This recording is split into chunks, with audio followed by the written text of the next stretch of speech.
ತಮ್ಗೆಲ್ಲ ಗೊತ್ತಿರುವಂತೆ PCMB 4 ಸಬ್ಜೆಕ್ಟ್ಗಳಲ್ಲಿ ಕರ್ನಾಟಕ ಸಾಮಾನ್ಯ ಪ್ರವೇಶ ಪರೀಕ್ಷೆಯನ್ನ ಪ್ರತಿ ವರ್ಷ ನಾವು ನಡೆಸ್ತಾ ಬರ್ತಾ ಇದೀವಿ. ತಮ್ಗೆಲ್ಲ ಗೊತ್ತಿರುವಂತೆ ನೀಟ್ ಪರೀಕ್ಷೆಗಿಂತ ಮೊದಲು ಮೆಡಿಕಲ್, ಡೆಂಟಲ್, ಆಯುಷ್ಗೆ ಸಹ ಕರ್ನಾಟಕ ಸಾಮಾನ್ಯ ಪ್ರವೇಶ ಪರೀಕ್ಷೆಯ ಅಂಕಗಳನ್ನೇ ಆಧರಿಸಿ, ಆ ರ್ಯಾಂಕ್ ಅನ್ನ ಆಧರಿಸಿ ಸೀಟು ಹಂಚಿಕೆ ಆಗ್ತಾ ಇತ್ತು.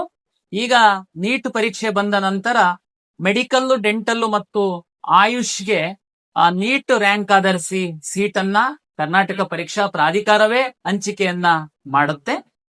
ಉಳಿದಂತೆ ತಮ್ಗೆಲ್ಲ ಗೊತ್ತಿರುವಂತೆ ಕರ್ನಾಟಕ ಇಡೀ ದೇಶದಲ್ಲಿ ತಾಂತ್ರಿಕ ಶಿಕ್ಷಣಕ್ಕೆ ಬಹಳ ಒಂದು ಮಹತ್ವವನ್ನ ಗಳಿಸಿರುವಂತದ್ದು, ಅತ್ಯಂತ ಹೆಚ್ಚಿನ ಇಂಜಿನಿಯರಿಂಗ್ ಕಾಲೇಜ್ ಇರುವಂತದ್ದು ಮತ್ತು ಪ್ರತಿಷ್ಠಿತ ಇಂಜಿನಿಯರಿಂಗ್ ಕಾಲೇಜ್ಗಳಿರುವಂತದ್ದು. ಇಡೀ ದೇಶದಲ್ಲಿ ಬೆಂಗಳೂರಲ್ಲಿ ಅತ್ಯಂತ ಹೆಚ್ಚಿನ IT ಕಂಪನಿಗಳು ಸಹ ಇದೆ. ತಮ್ಗೆಲ್ಲ ಗೊತ್ತಿರುವಂತೆ ದೇಶದ ಎಲ್ಲಾ ಭಾಗಗಳಿಂದ ಕರ್ನಾಟಕ ರಾಜ್ಯಕ್ಕೆ ಒಂದು ತಾಂತ್ರಿಕ ಶಿಕ್ಷಣವನ್ನ ಕಲೀಲಿಕ್ಕೆ ಬರ್ತಾರೆ. ಆದ್ರೆ ಕರ್ನಾಟಕ ಪರೀಕ್ಷಾ ಪ್ರಾಧಿಕಾರದ ಒಂದು ವೈಶಿಷ್ಟ್ಯ ಏನು ಅಂತಂದ್ರೆ, ಇಂಜಿನಿಯರಿಂಗ್ ಕಾಲೇಜಿಗೆ ಸಂಬಂಧಪಟ್ಟಂತೆ ನಾವು CET ಪರೀಕ್ಷೆಯ ರ್ಯಾಂಕ್ ಆಧರಿಸಿ ಕನ್ನಡಿಗರಿಗೆ ಮಾತ್ರ ನಾವು ಸೀಟನ್ನ ಹಂಚಿಕೆ ಮಾಡುವಂತದ್ದು ತಮ್ಗೆಲ್ಲ ಗೊತ್ತಿದೆ. ಹಾಗಾಗಿ PUCದು ರಿಸಲ್ಟ್ ಅನ್ನು ತಗೊಂಡು ನಾವು ಅದು 50% ಮತ್ತೆ ಇದು 50% ತಗೊಂಡು ನಾವು ರ್ಯಾಂಕ್ ಅನೌನ್ಸ್ ಮಾಡಿದ ಮೇಲೆ ನಿಮಗೇನಾದ್ರೂ ಅನುಮಾನ ಇತ್ತು ಅಂತಂದ್ರೆ ದಯಮಾಡಿ ತಾವು ನೋಡ್ಬೋದು ಆ ಮಗುದು OMR ಶೀಟ್. ಯಾಕೆಂದ್ರೆ ರ್ಯಾಂಕ್ ಸಹ ನಾವು ಹಾಕಿರ್ತೀವಿ, ಎಲ್ಲ ಮಕ್ಕಳದು ರ್ಯಾಂಕ್ ಹಾಕ್ತಿವಿ. ನಿಮಗೆ ಅನುಮಾನ ಇದ್ರೆ ಆ ಮಗುದು OMR ಶೀಟ್ ತೆಗೆದು ತಾವು ನೋಡ್ಬೋದು. ಅಷ್ಟು ಪಾರದರ್ಶಕತೆಯನ್ನ ನಾವು ಕರ್ನಾಟಕ ಪರೀಕ್ಷಾ ಪ್ರಾಧಿಕಾರದ ವತಿಯಿಂದ ತೆಗೆದುಕೊಂಡು ಬಂದಿದೀವಿ. ನಮ್ಗೆಲ್ಲ ಗೊತ್ತಿದೆ, ಇಂಜಿನಿಯರಿಂಗ್ ರ್ಯಾಂಕ್ ಕೊಡುವಂತದ್ದು PUC PCMದು 50% ಮತ್ತೆ ನಮ್ಮ PCM ಪತ್ರಿಕೆದು 50% ತಗೊಂಡು ನಾವು ಇಂಜಿನಿಯರಿಂಗ್ ರ್ಯಾಂಕ್ ಅನ್ನು ಕೊಡ್ತೀವಿ. ಅಗ್ರಿಕಲ್ಚರ್ದು PCMB ಮತ್ತೆ ಇಲ್ಲಿ ನಮ್ಮ CET PCMB.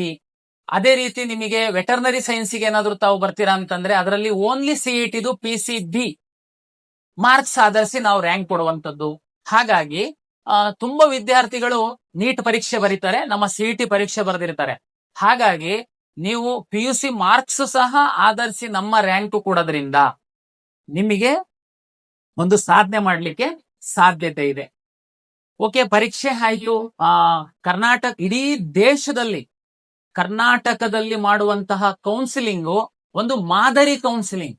ತಮ್ಗೆಲ್ಲ ಗೊತ್ತಿದೆ ಏನಾಗುತ್ತೆ, ಕೆಲವು ರಾಜ್ಯಗಳಲ್ಲಿ ಉದಾಹರಣೆಗೆ ಮಹಾರಾಷ್ಟ್ರನೇ ನಾವು ತೆಗೆದುಕೊಂಡ್ರೆ ಫಾರ್ಮ್ ಸೈನ್ಸ್ಗೆ ಸಪರೇಟ್ ಎಕ್ಸಾಮ್, ಸಪರೇಟ್ ಕೌನ್ಸಿಲಿಂಗ್, ಇಂಜಿನಿಯರಿಂಗಿಗೆ ಸಪರೇಟ್ ಎಕ್ಸಾಮ್, ಸಪರೇಟ್ ಕೌನ್ಸಿಲಿಂಗ್.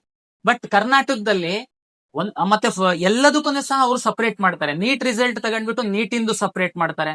ಕರ್ನಾಟಕದಲ್ಲಿ ನೋಡಿ, CET ಎಕ್ಸಾಮ್ ಅನ್ನ ನಾವು ಮಾಡಿ CET ಪರೀಕ್ಷೆ ಮತ್ತೆ PUC ಮಾರ್ಕ್ಸ್ ಅನ್ನ ಆಧರಿಸಿ ನಾವು ಇಂಜಿನಿಯರಿಂಗ್, ಫಾರ್ಮ್ ಸೈನ್ಸ್, ವೆಟರ್ನರಿ ಮತ್ತೆ ನಿಮ್ಗೆ pharma-D, BSc nursing, allied health sciences, ಇದು ಎಲ್ಲದಕ್ಕೆ ನಾವು ಪ್ರತ್ಯೇಕ ರ್ಯಾಂಕ್ ಅನ್ನು ಕೊಟ್ಟು ಸೀಟ್ ಅನ್ನು ಅಲಾಟ್ ಮಾಡ್ತೀವಿ. ನೀಟ್ ರ್ಯಾಂಕ್ ಅನ್ನ ತಗೊಂಡು MBBS, ಡೆಂಟಲ್ ಮತ್ತೆ ಆಯುಷ್ಗೆ ನಾವು ಸೀಟ್ ಅಲಾಟ್ ಮಾಡುವಂತದ್ದು. ನೀವು ಅರ್ಥ ಮಾಡಿ, ನಮ್ಮ ಪೇರೆಂಟ್ಸ್ ಹೇಗಿದ್ದಾರೆ ಅಂದ್ರೆ ಅವ್ರದ್ದು ದಿ ಬೆಸ್ಟ್ ಫಸ್ಟ್ ಆಯ್ಕೆ ಮೆಡಿಕಲ್, ಸಿಕ್ಕಿಲ್ಲ ಅಂತಂದ್ರೆ ನೆಕ್ಸ್ಟ್ ಡೆಂಟಲ್, ಅದು ಸಿಕ್ಕಿಲ್ಲ ಅಂತಂದ್ರೆ ಇಂಜಿನಿಯರಿಂಗ್, ಈ ತರದ್ದು ಮನಸ್ಥಿತಿ ಇರುವಂತದ್ದು. ಹಾಗಾಗಿ ನಾವು ಕಂಬೈನ್ಡ್ ಸೀಟ್ ಅಲಾಟ್ಮೆಂಟ್ ಮಾಡೋದ್ರಿಂದ ಇದು ನಮ್ಮ ಕನ್ನಡಿಗರಿಗೆ, ಕರ್ನಾಟಕದ ವಿದ್ಯಾರ್ಥಿಗಳಿಗೆ ಅನುಕೂಲ ಆಗುತ್ತೆ. ಕೆಲವರು ಹೇಳ್ತಾರೆ, ಇಲ್ಲ ಸರ್ ನಾನು ಬರೀ ಮೆಡಿಕಲ್ಗೆ ಹೋಗುವಂತದ್ದು, ನೀವು ಇಂಜಿನಿಯರ್ ಸೀಟ್ ಮ್ಯಾಟ್ರಿಕ್ಸ್ ಬಂದಿಲ್ಲ, ಡಿಲೇ ಆಗ್ತಾ ಇದೆ, ನಮಗೆಲ್ಲ ಸುಮ್ನೆ ಕಾಯಿಸ್ತಿರಲ್ಲ ಸರ್. ಕೆಲವರು ಇಲ್ಲ ಸರ್ ನಾನು ಬರೀ ಇಂಜಿನಿಯರಿಂಗ್ ಹೋಗುವಂತದ್ದು, ನಾನು ಮೆಡಿಕಲ್ ನೀಟ್ ಎಕ್ಸಾಮೇ ಬರ್ದಿಲ್ಲ, MCC ಅವರು ಮೆಡಿಕಲ್ದು ಡೇಟ್ ಕೊಡುವಂತದ್ದು, ಅವರಿಗೋಸ್ಕರ ನಮ್ಗೆಲ್ಲ ಕಾಯಿಸ್ತಿರಲ್ಲ ಸರ್. ಏನ್ ಚಿಂತೆ ಮಾಡಬೇಡಿ, ನೀವು 1 ತಿಂಗಳು ಅಥವಾ 1.5 ತಿಂಗಳು ಈ ಎಂಟೈರ್ ಪ್ರೋಸೆಸ್ಗೋಸ್ಕರ ನೀವು ಕಾದ್ರೆ, ಇಲ್ಲ ನೀವು ಬೇಗ ಇಂಜಿನಿಯರಿಂಗ್ ಸೀಟ್ ಅಲ್ಲಿ ಅಡ್ಮಿಷನ್ ಮಾಡ್ಕೊಂಡು ಹೋಗ್ಬಿಟ್ರೆ ನಿಮಗೇನು ಅವ್ರು ಪಾಠ ಮಾಡಲ್ಲ. ಎಲ್ಲ ನಿಮ್ದು ಟೈಮ್ ಟೇಬಲ್ ಕೊಡುವಂತದ್ದು ಮೆಡಿಕಲ್ಗೆ NMC ಅವರೇನೆ ಕೊಡ್ತಾರೆ, ನಾವು AICT ಅವರು ಇಂಜಿನಿಯರಿಂಗಿಗೆ ಕೊಡ್ತಾರೆ. ಹಾಗಾಗಿ ನಾವು ಎಲ್ಲರ ಹಿತದೃಷ್ಟಿಯನ್ನ ನೋಡ್ಬೇಕಾಗತ್ತೆ. ಹಾಗಾಗಿ ಕರ್ನಾಟಕದ್ದು ಕಂಬೈನ್ಡ್ ಕೌನ್ಸಿಲಿಂಗ್ ಏನಿದೆ ದಿ ಬೆಸ್ಟ್ ಇದೆ. ದಯಮಾಡಿ ಎಲ್ಲರೂ ಈ ನಿಟ್ಟಲ್ಲಿ ಹೋಗ್ಬೇಕಂತ. ಓಕೆ, ನೆಕ್ಸ್ಟ್ ಈಗ ಕೆಲವು ಕಾಲೇಜ್ಗಳವರು ಈಗಾಗಲೇ ಅಡ್ಮಿಷನ್ ಶುರು ಮಾಡ್ಬಿಟ್ಟಿದ್ದಾರೆ.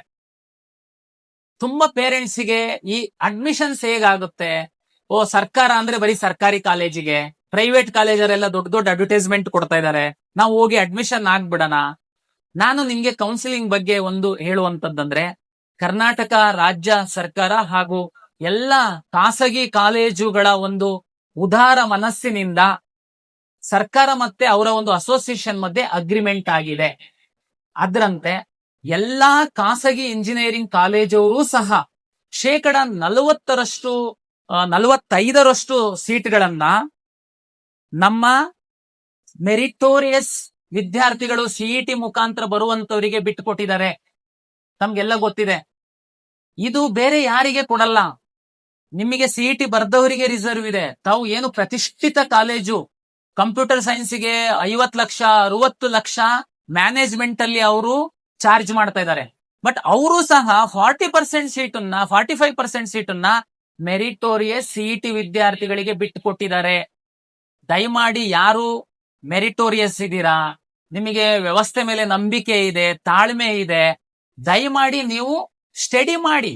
ಎಲ್ಲಾ ಕಾಲೇಜಿಗೆ ನೋಡಿ, ಇದೇ ಈ ಒಂದು ರೂಫ್ ಅಡಿನಲ್ಲೇ ನಿಮಗೆ 100 ಕಾಲೇಜುಗಳು ನಿಮಗೆ ಸ್ಟಡಿ ಮಾಡ್ಲಿಕ್ಕೆ ಅವಕಾಶ ಸಿಗುತ್ತೆ. ಸ್ಟಡಿ ಮಾಡಿ, ಟೈಮ್ ಇದೆ. ಸರ್ ಉಳಿದಿದ್ದೇನು? ಓಕೆ ನೋಡಿ, ತಮ್ಗೆಲ್ಲ ಗೊತ್ತಿರುವಂತೆ ಇಂಜಿನಿಯರಿಂಗ್ ಕಾಲೇಜಲ್ಲಿ ಮೈನಾರಿಟಿ ಕಾಲೇಜ್ ಇದೆ, ನಾನ್ ಮೈನಾರಿಟಿ ಕಾಲೇಜ್ ಇದೆ, ಪ್ರೈವೇಟ್ ಯೂನಿವರ್ಸಿಟಿ ಇದೆ. ಸೀಟ್ ಶೇರಿಂಗು 45% 40% ಈ ತರ ಇದೆ. ಬಟ್ ಇದು 40-45% ಏನು ಮೈನಾರಿಟಿ ನಾನ್ ಮೈನಾರಿಟಿನಲ್ಲಿ ಏನಿದೆ, ಇದು ನಮ್ಮ ಮುಖಾಂತರನೇ 3 ಸುತ್ತುಗಳ ಕಾಲ ನಾವೇ ಅಲಾಟ್ ಮಾಡ್ತೀವಿ.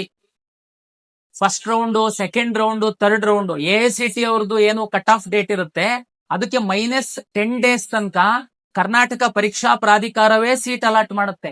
ಹಾಗಾಗಿ ದಯಮಾಡಿ ನೀವು ಮೆರಿಟ್ ಇತ್ತು ಅಂತಂದ್ರೆ ನಮ್ಮ ಸರ್ ಮೆರಿಟ್ ಹೆಂಗ್ ಗೊತ್ತಾಗುತ್ತೆ ಸರ್, ನಮಗೆ ಕ್ಲಾರಿಟಿ ಇಲ್ಲ, ಎಲ್ಲ ಫೋನ್ ಕಾಲ್ಗಳು ಬರ್ತಾ ಇದೆ, ಸೀಟ್ ಎಲ್ಲ ಖಾಲಿ ಆಗ್ಬಿಡುತ್ತೆ, ನೀವು ಆಮೇಲೆ ಬಂದ್ರೆ ನಮ್ದು ಒಳ್ಳೆ ಕಾಲೇಜಲ್ಲಿ ಸಿಗಲ್ಲ. ನೋಡಿ, ಸಿಇಟಿ ಎಕ್ಸಾಮ್ ಆಗುತ್ತೆ.